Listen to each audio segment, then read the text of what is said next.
apresentei rapidinho para vocês, então só de novo falando o que é o trabalho do Instituto Oncoguia. Oncoguia é uma ONG que tem a missão de ajudar o paciente com câncer a viver melhor e sempre por meio de 4 diferentes frentes de atuação, que são as frentes de divulgação de informação de qualidade, de apoio ao paciente, de educação em saúde e de defesa de direitos, né, que é o nosso advocacy, que a gente também faz um trabalho de incidência política para a gente melhorar a situação do câncer no Brasil. Pesquisa clínica, estudo clínico, né, são termos que são utilizados para explicar, né, um processo de investigação científica que envolve seres humanos. E é claro, né, tem sempre a finalidade de trazer mais conhecimento sobre a doença, sobre os tratamentos, né, como que tudo isso acontece quando a gente está falando da gente, né, de ser humano. Ah lá, ó, quem não sabe o que é pesquisa clínica, quem nunca viu isso, né? Acho que a gente ainda tem um desafio, né, de linkar a pesquisa clínica com cobaia, né? Quem já ouviu falar daí de cobaias humanas? E aí, assim, infelizmente, essa não é a forma que a gente gosta de falar de pesquisa clínica. A gente ainda vê isso, às vezes, de uma forma errônea sendo divulgada.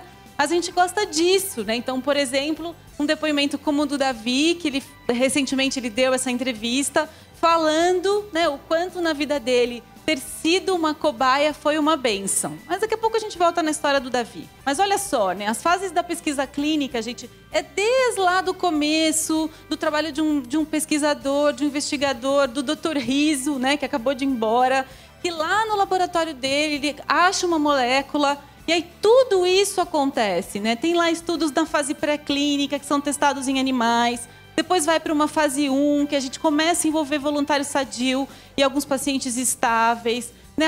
Depois ele passa para uma fase 2, que a gente já começa a tratar a população-alvo. Depois aumenta o número de pessoas que vai para os estudos mais multicêntricos. Gente, tudo isso para chegar no potinho lá de remédio que a gente tem acesso na farmácia. Eu já olhei realmente para esse mundo da pesquisa clínica de diferentes ângulos e continuo acreditando e realmente vendo quanto isso traz uma série de benefícios para todos os envolvidos. Como eu falei, né, então a gente tem neste cenário, que é um processo muito sério e cuidadosamente regulado, uma série de envolvidos. Então tem a indústria farmacêutica, tem os órgãos regulatórios, tem os comitês de ética, né? Tem o paciente, tem o investigador. Lá no centro de pesquisa mesmo tem uma série de pessoas envolvidas. E aí quando a gente olha um pouco, quem é que está regulando tudo isso, né? A gente tem muitas normas, né, nacionais, normas internacionais. A gente tem o CEP, que são os comitês de ética em pesquisa que ficam dentro das instituições. A gente tem a CONEP, que é um comitê dentro do Conselho Nacional de Saúde, né, Cleusa? A gente tem a Anvisa e tudo isso, gente, a gente está o tempo inteiro monitorando. Olha que quanta coisa séria. A gente está falando de monitoramento de eficácia, de segurança e de ética, né? Tudo isso precisa acontecer de uma forma muito ética, né? De novo, é da gente que a gente está falando. Então, tudo isso precisa ser muito bem regulado e é muito bem regulado. Aí, gente, assim, tem um processo bastante complexo. Desde o momento que realmente o estudo chega, ou ele começa lá, um pesquisador na academia, fala, quer saber, eu tenho uma pergunta, eu quero tentar responder essa pergunta. Né? Eu quero ver como que um novo medicamento se comporta nesse grupo de paciente. Ou realmente quando vem um estudo internacional de um laboratório e fala, estamos estudando como que uma nova droga se comporta para a gente começar a entender, oferecer mais qualidade de vida ou mesmo curar uma doença.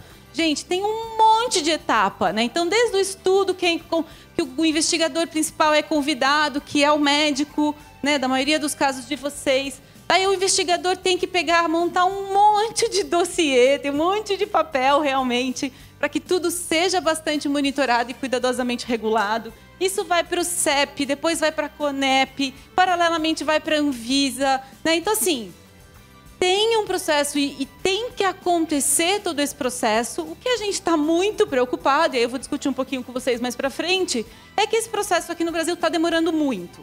A gente realmente acredita que ele podia ser mais ágil, tá? Podia ser mais ágil, mais transparente, e a gente podia participar mais também desse processo. E aí, acho que a minha pergunta para vocês, né, assim, mas o que é que isso tudo tem a ver comigo? Né? Por que a Luciana está falando de pesquisa clínica aqui? Espero que você já tenha entendido a resposta, né? Mas eu ousei fazer um slide, pode passar, eu fiquei pensando, né? Assim, como eu já disse, sou super fã dos blogueiros de saúde.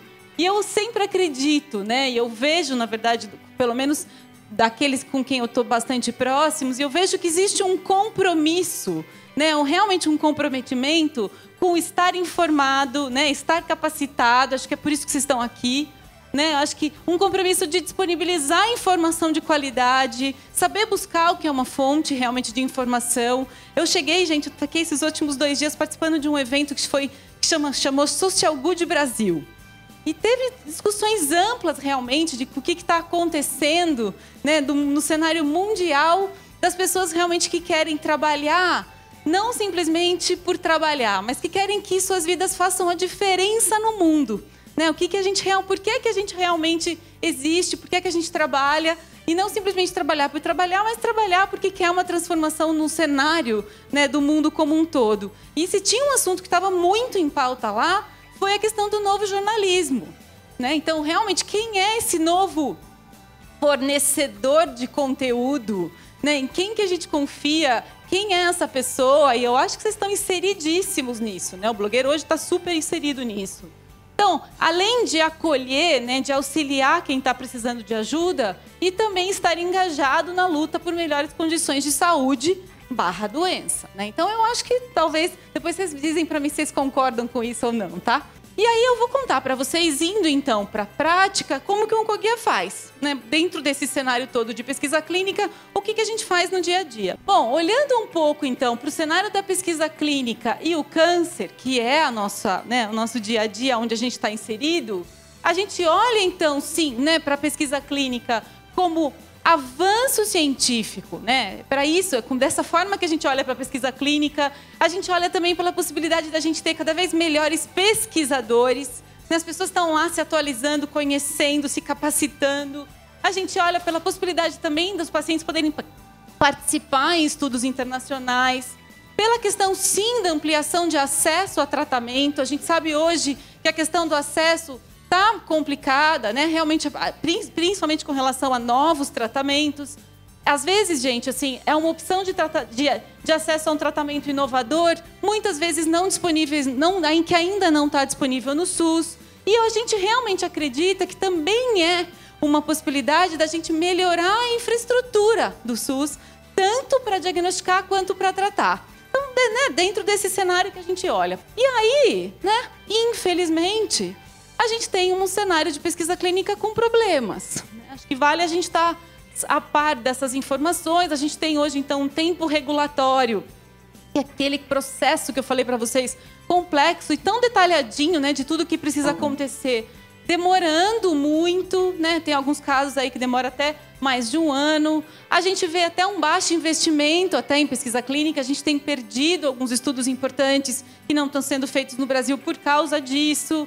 A gente precisa até, gente, maior interação entre todos né, essas etapas, né? Então, assim, tá lá no CEP, vai para a CONEP. A gente acredita que talvez até se inteirando mais, estando mais junto, isso facilite. Precisa de mais treinamento e dedicação de recursos humanos. Em alguns casos, a gente sabe que é de falta de gente que a gente está falando, né? Falta pessoas mesmo. É muito trabalho e, em alguns casos, falta pessoas, né? A sociedade ainda está desinformada com relação ao tema, né? É verdade, assim, as pessoas ainda têm medo de participar, ainda existe preconceito, ainda é muito utilizado o termo cobaia. Outro dia eu estava dando uma entrevista para um jornalista e o jornalista falava para mim, ele insistia em falar do assunto como cobaia, né? Como cobaia. Eu falei, vamos falar de outro jeito, né? Vamos quebrar um pouco essa questão de por que usar o termo cobaia de forma pejorativa. Né? Porque, sim, a gente não deixa de fazer parte do experimento, a gente está, sim, sendo testado, mas, gente, tão regulado, né? Claro que existem riscos e benefícios, existe um termo de consentimento livre e esclarecido que o paciente, onde está escrito tudo para o paciente, de forma super detalhada. O paciente pode sair do estudo a hora que ele quiser, né, entrar, sair, se tiver acontecendo alguma coisa, ele sai, ele entra. Então, tudo isso, gente, está sendo muito monitorado. A gente tem um desafio que eu acho que também é uma dificuldade nossa, né, que é desenvolver realmente uma cultura de cooperação e vários outros problemas. aí, acho que a gente precisa, né? Uma coisa que a gente tem pensado muito nos grupos de discussão que a gente frequenta, talvez realmente de uma discussão franca e aberta entre todo mundo. A gente costuma falar lá no Onco que o câncer é um tema de todo mundo, é um problema de todos nós, mas eu começo a dizer assim, pesquisa clínica também é um problema de todos nós, né? Então, acho que a gente precisa discutir mesmo de forma aberta que pesquisa a gente quer estar no Brasil. A gente quer ter pesquisa no Brasil? Né? Que nível de discussão a gente quer que essa pesquisa esteja? Ela quer que esteja acessível? Quer que seja ainda um pouco acessível para as pessoas? Acho que são temas bastante importantes, realmente, que não pode ficar só na mão lá de um grupinho. Assim, tem que fazer parte, claro, do nosso dia a dia, para a gente poder se envolver e opinar a respeito disso, né? Só uma curiosidade, né? De novo, no nosso mundo, né, tem um centro de referência de câncer, que é um dos maiores famosos do mundo, os mais famosos do mundo, que é o MD Anderson Cancer Center. Eles atendem, gente, 40 mil pacientes novos por ano, né? E aí, 10% desses pacientes, eles estão em pesquisa, né? Aí eu peguei os dados do ICESP, que é o nosso aqui, MD Anderson no Brasil, né? Literalmente um hospital, um dos principais institutos de câncer. E olha lá, dentro do ICESP, 0,05% só dos pacientes participando de pesquisa clínica. Ainda realmente uma coisa muito diferente, a gente ainda tem muito para melhorar. E aí, gente, o que a gente faz então no nosso dia a dia, né? Dentro deste cenário? A gente informa e desmistifica, a gente auxilia e divulga o recrutamento dos estudos. Então, quando tem estudo, a gente ajuda a divulgar. E, claro, a gente pressiona, a gente participa de grupos, né, que estão se reunindo para a gente ajudar também a melhorar esse cenário, porque a gente quer realmente a pesquisa clínica mais acessível. Além disso, né, o que a gente já fez? Então, a gente fez uma pesquisa que eu vou mostrar alguns dados para vocês, para entender o que as pessoas pensam a respeito de pesquisa clínica, pelo menos os usuários do Oncoguia. A gente tem um conteúdo educativo no portal para explicar para as pessoas o que é, o que não é, também de forma bem simples, traduzida para público leigo, o que é o tema da pesquisa clínica. A gente procura envolver a mídia, a gente procura também fazer entrevistas com pacientes que participaram, entrevistas com profissionais de saúde que participaram. E aí, só alguns dados da pesquisa clínica para vocês, né? Então, a gente fez uma pesquisinha que começava assim, né? Então, você participaria de uma pesquisa clínica, né? Então, tá lá, né? Quase 90% dizendo que participaria. Aí, eu só peguei umas respostas de quem disse que não participaria, né? Olha como é importante a gente ver um pouco o que as pessoas pensam. Olha lá, porque eu seria a cobaia, e isso me dá um pouco de medo, né? Medo de receber algum medicamento que possa me prejudicar, não me sentiria seguro em ser um cobaia, preciso usufruir de algo depois de ser testado e aprovado, né? Então, as pessoas ainda estão... Faz parte, né? Então, assim, para a gente ajuda a conhecer a opinião das pessoas, para a gente definir melhor qual é a melhor forma, qual é o tipo de campanha que a gente precisa realizar. Não sei se participaria. Acho que depende muito e nunca fui convidada. Essa aqui está falando que gostaria de ser convidada para participar. Você acha que a pesquisa clínica contribui para o avanço do tratamento do câncer? E literalmente 100 pessoas responderam que sim. E aí, se sim, de que maneira? A gente teve variadas respostas, né? Então, aumento do conhecimento científico, melhora do tratamento, busca da cura, melhora da qualidade de vida, para ter mais uma nova opção de tratamento. As respostas das pessoas, né, de um jeito ou de outro, foram bastante... importantes. Aí, gente, olha que dado interessante, né? A gente perguntou se você sabe do assunto, como é que você soube? Né? E olha lá, né? Pela internet ali, bombando, né? 70%. Esse dado eu confesso para vocês que chateia um pouco a gente, preocupa um pouco. Porque a gente de verdade queria que esse assunto tivesse na pauta do médico. Né? A gente queria muito, né? Que realmente o tema da pesquisa clínica pode fazer parte da consulta, né? Em algum momento, se a gente realmente tivesse mais acessível, a qualquer momento isso pode ser uma opção de tratamento, desde que bastante adequada, com os critérios preenchidos, né? Realmente de forma mais acessível. Aí é um exemplo do nosso portal, né? Que a gente tem, então, a página da pesquisa clínica. Então, tá aqui, que explica direitinho todas as informações sobre os estudos clínicos. E aí, aqui é um exemplo, então, do que a gente faz com relação ao apoio no recrutamento. Então, hoje a gente faz contato tanto com centros de pesquisa quanto com alguns patrocinadores da indústria farmacêutica e outras frentes que realizam pesquisa clínica no Brasil. A gente criou um kit de adesão, que tem vários documentos, que é um termo de parceria, um formulário que explica direitinho. Aí a gente só pode realmente colocar e divulgar o protocolo com a aprovação do CEP. Então, daí o centro que entrou em contato com a gente e que quer aceitar a nossa divulgação vai ter que entrar em contato com o CEP, falar, apresentar uma cartinha e falar, olha, vou contar com o apoio do Oncoguia no recrutamento dos pacientes.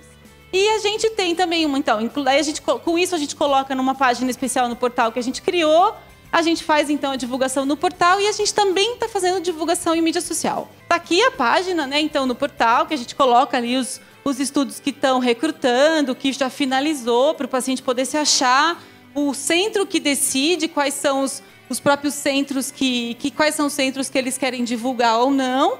Tudo isso, gente, é bastante novinho, tá, no Oncoguia. Estou mostrando para vocês quase que um pilotinho mesmo, mas que está dando bastante certo. Aqui é um exemplo de post que a gente fez no Face, que era específico de um protocolo que estava recrutando pacientes de câncer de ovário, e aqui um pouquinho da repercussão que teve, como que as pessoas perguntaram, o que perguntaram, né? Então, isso foi um exemplo do que a gente fez.